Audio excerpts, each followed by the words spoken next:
ರೈತರಿಗೆ ಅತ್ಯಗತ್ಯವಾದ urea, DAP, sulphur ಮತ್ತಿತರ ರಾಸಾಯನಿಕ ರಸಗೊಬ್ಬರವನ್ನು ಹೊತ್ತ 4 ಸರಕು ಸಾಗಣೆ ಹಡಗುಗಳು ಕಳೆದ ವಾರ ಹೋರ್ಮುಜ್ ಜಲಸಂಧಿಯನ್ನು ಯಶಸ್ವಿಯಾಗಿ ದಾಟಿವೆ ಎಂದು ರಾಸಾಯನಿಕ ಮತ್ತು ರಸಗೊಬ್ಬರ ಸಚಿವಾಲಯ ತಿಳಿಸಿದೆ. ಈ ಹಡಗುಗಳು ಆಂಧ್ರಪ್ರದೇಶದ ಕೃಷ್ಣಪಟ್ಟಣಂ ಮತ್ತು ಕಾಕಿನಾಡ ಬಂದರು, ಒಡಿಶಾದ ಪಾರಾದೀಪ್ ಹಾಗೂ ಗುಜರಾತ್ನ ಮುಂದ್ರಾ ಬಂದರಿಗೆ ಬಂದು ತಲುಪಲಿವೆ. ಈ ಹಡಗುಗಳಲ್ಲಿನ ರಸಗೊಬ್ಬರದ ಲಭ್ಯತೆಯಿಂದಾಗಿ ದೇಶದಲ್ಲಿ ಸದ್ಯ ಅಗತ್ಯತೆ ಇರುವ ಕೃಷಿಗೆ ಬಳಕೆ ಮಾಡಿಕೊಳ್ಳಲು ಅನುಕೂಲವಾಗಲಿದೆ.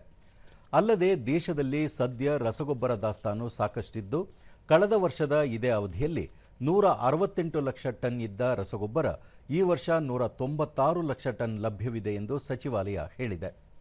ದೇಶಾದ್ಯಂತ ಕೃಷಿ ಚಟುವಟಿಕೆಗಳು ಚುರುಕುಗೊಂಡಿದ್ದು, ರಸಗೊಬ್ಬರ ಮಾರಾಟ ಕಳೆದ ವರ್ಷ ಇದೇ ಅವಧಿಯಲ್ಲಿ 140.2 ಲಕ್ಷ ಟನ್ ಇದ್ದದ್ದು ಈ ವರ್ಷ 153.4 ಲಕ್ಷ ಟನ್ ತಲುಪಿದೆ. ಇದರಿಂದಾಗಿ 13.2 ಲಕ್ಷ ಟನ್ ಗೊಬ್ಬರ ಮಾರಾಟ ಹೆಚ್ಚಾಗಿದೆ. ಜಾಗತಿಕ ಮಾರುಕಟ್ಟೆ ಅನಿಶ್ಚಿತತೆಗಳ ನಡುವೆಯೂ ಭಾರತೀಯ ರೈತರ ಹಿತ ಕಾಪಾಡಲು ರಸಗೊಬ್ಬರವನ್ನು ಗರಿಷ್ಠ ಪ್ರಮಾಣದಲ್ಲಿ ದಾಸ್ತಾನಿಡಲು ಎಲ್ಲ ಕ್ರಮಗಳನ್ನು ಕೈಗೊಳ್ಳಲಾಗಿದೆ ಎಂದು ಸಚಿವಾಲಯ ತಿಳಿಸಿದೆ.